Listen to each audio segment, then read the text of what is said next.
Buenos días, gracias por darme la oportunidad de presentar aquí este trabajo. Las células de Schwann son las responsables de producir la mielina en el sistema nervioso periférico. Además, estas células dirigen la regeneración axonal gracias a la expresión del factor de transcripción JUN, que hace que pasen a un fenotipo reparador que dirige la regeneración y una vez el daño se ha resuelto, vuelven a su fenotipo original. Se ha visto que la sobreexpresión de JUN en las células de Schwann puede recuperar la capacidad de regeneración en situaciones donde normalmente está comprometida, como son el envejecimiento y el daño crónico. Por otro lado, la esclerosis lateral amiotrófica, o ELA, como todos sabéis, es una enfermedad neurodegenerativa que se caracteriza por la muerte de las motoneuronas y también la desmielinización axonal, que dan lugar a una atrofia muscular. Nosotros en este estudio queríamos entender mejor cuál es el papel de las células de Schwann en la fisiopatología de la ELA. Y en concreto nos preguntábamos si mediante la inducción del fenotipo reparador en las células de Schwann por la sobreexpresión de JUN podíamos promover la supervivencia de las motoneuronas en ELA. Para esto lo que hicimos fue utilizar un modelo murino de la enfermedad, que es el ratón SOD1, y lo cruzamos con un ratón que sobreexpresa JUN en las células de Schwann. Y hicimos el seguimiento clínico del ratón, utilizando el peso, el test de Rotarod para ver la afectación motora, y al final coleccionamos la médula espinal y el nervio ciático para ver el daño mediante histología. Y respecto a la evaluación funcional, lo primero que vimos fue la pérdida de peso asociada al progreso de la enfermedad, tanto en los ratones SOD1 que sobreexpresaban JUN como en los que no.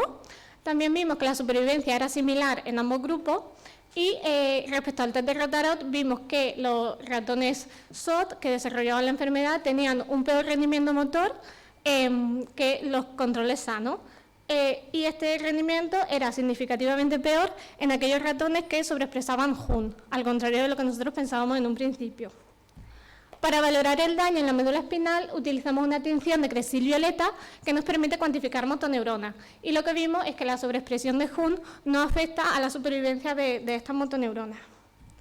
En el nervio ciático cuantificamos axones mielinizados, que son axones sanos, y axones colapsados, que serían los axones que están en degeneración, para estudiar también el daño.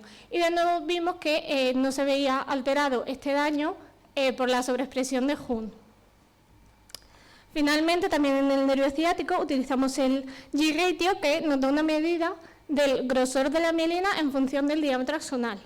En este caso vimos que ya en los ratones sanos la sobreexpresión de JUN daba lugar a un mayor G-ratio, es decir, una capa de mielina más fina, y que esta hipomielinización se mantenía también en los ratones SOD para los axones de más de 4 micras de diámetro. Y ya para terminar, las conclusiones principales del estudio serían que la sobreexpresión de JUN no tiene un efecto en el daño presente en el ratón SOD1, tanto en el sistema nervioso central, en la médula, como en el sistema nervioso periférico, en el nervio. Y que la hipomielinización que se produce por la sobreexpresión de JUN, a pesar de que parece que no tiene un efecto en los ratones sanos, sí que puede ser la responsable del peor rendimiento motor que vemos en el ratón SOD1, cuya función motora ya está comprometida. Y gracias.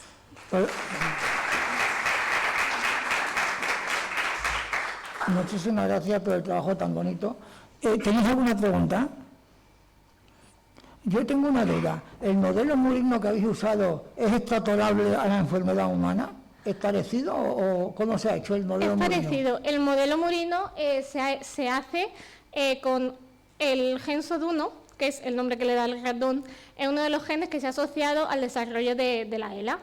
En concreto, una mutación en ese gen que produce la enfermedad es la que se ha puesto en el ratón. Es decir, este ratón tiene el gen SOD1 humano que produce la enfermedad, y lo que desarrollan es una parálisis de las patas traseras, que es pues un poco reproducible a lo que pasa también en el humano. O sea que el modelo murino sí que tiene clínica. Sí, sí, sí. Pues nada, muchísimas gracias, muy interesante. Nosotros.